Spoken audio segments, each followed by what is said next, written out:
70 साल के बैकग्राउंड में देखते थे तो दिखता था कि पूर्वी भारत कहीं न कहीं पिछड़ गया है।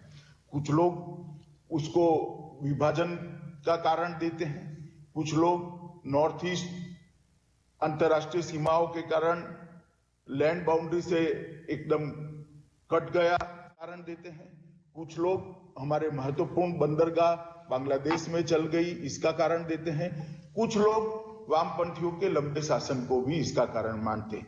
कारण जो हो, मगर वास्तविकता थी, सभी आंकड़े बताते थे कि पूर्वी भारत का विकास देश के विकास की तुलना में कम हुआ था। प्रधानमंत्री जी ने उसी वक्त कहा था कि हमारी सरकार अगर आती है तो हम पूर्वी भारत के विकास पर बड़ा फोकस करेंगे और पूर्वी भारत के विकास को बाकी के भारत के विकास के समकक्ष लाकर भारत के विकास में कंट्रीब्यूटर बनाएंगे। मुझे आनंद है 7 साल के अंदर काफी कुछ पूर्वी भारत के विकास के लिए हुआ है।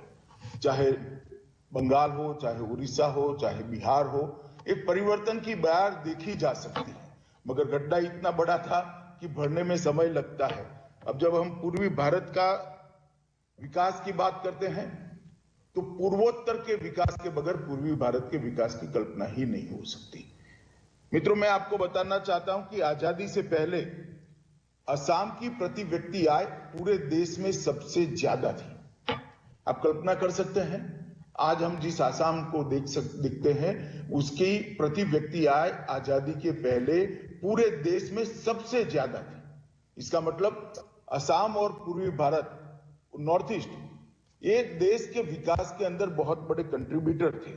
और अब जब हम आजादी का अमृत महोत्सव बना रहे हैं, आजादी के अमृत महोत्सव के 2 हिस्से, एक हिस्सा है आजादी दिलाने के लिए हमें जिन नामी अनामी गुमनाम शहीदों ने अपने जीवन का बलिदान दिया, अपना योगदान दिया, उनको याद कर नई पीढ़ी को हम देशभक्ति से तरोताजा करें। और दूसरा है कि 75 साल से 100 साल तक, ये 25 साल हम भारत को कहां से कहां पहुंचाना है इसका संकल्प लें। तो प्रधानमंत्री जी ने ये 25 साल को आजादी का अमृत काल कहा है। ये 25 साल में हर क्षेत्र के अंदर भारत विश्व में सर्वप्रथम हो, इस दृष्टि से आगे बढ़ना है। और जहां तक आर्थिक विकास का क्षेत्र है, उसमें भी प्रधानमंत्री जी ने हमारे सामने $5 ट्रिलियन इकोनॉमी का लक्ष्य रखा है और पूर्वोत्तर के विकास के बगैर ये हो नहीं सकता। पूर्व का विकास भी नहीं हो सकता, भारत का विकास भी नहीं हो सकता। और मैं आज थोड़ी बात आपको पूर्वोत्तर की इसलिए बताना चाहता हूं क्योंकि जब मैं पार्टी अध्यक्ष था तब से पूर्वोत्तर के सभी राज्यों का शायद मैं ही अकेला कोई ऑल इंडिया पार्टी का अध्यक्ष होगा जिसने बाय रोड दौरा किया था। 21 दिन तक मैं पूरे पूर्वोत्तर में घूमता रहा और पूर्वोत्तर को समझने का प्रयास किया। पूर्वोत्तर हमारे देश के लिए सीमाओं के कारण नहीं, इसकी सांस्कृतिक और भाषा की विविधताओं के कारण नहीं, पूर्वोत्तर हमारे लिए बहुत महत्वपूर्ण क्षेत्र है। जब तक पूर्वोत्तर को बाकी के भारत के साथ हर दृष्टि से जोड़ा नहीं जाता, हर दृष्टि से मेरा मतलब है कि वहां की जनता और भारत की जनता के बीच में भी सामंजस्य खड़ा होना चाहिए, एकात्मता का भाव खड़ा होना चाहिए, विकास की दृष्टि से वहां का विकास और भारत के विकास का दर एक समान होना चाहिए, और सुरक्षा की दृष्टि से भी भारत की जितनी ही शांति और समृद्धि वहीं पर भी होनी चाहिए। तो हर दृष्टि से पूर्वोत्तर को जब तक भारत के समान नहीं कर सकते, पूर्वोत्तर का विकास संभव नहीं है। और जब से नरेंद्र मोदी सरकार आई 2014 से, तब से हमने पूर्वोत्तर के विकास को एक चरणबद्ध तरीके से आगे बढ़ाने के लिए किया है। पूर्वोत्तर हमारे भारत के भूभाग का लगभग 8% क्षेत्र है। आप कल्पना कर सकते हैं, यूपी से बड़ा क्षेत्र पूर्वोत्तर, लगभग 3.8% आबादी है और अंतरराष्ट्रीय सीमा वहां से 5000 किलोमीटर लंबी अंतरराष्ट्रीय सीमा 5 देशों के साथ जुड़ी हुई है। इसी से हमें मालूम पड़ता है कि पूर्वोत्तर कितना महत्वपूर्ण क्षेत्र है। विश्व के 18 बायोडायवर्सिटी हॉटस्पॉट जो है उसमें से एक पूर्वोत्तर है।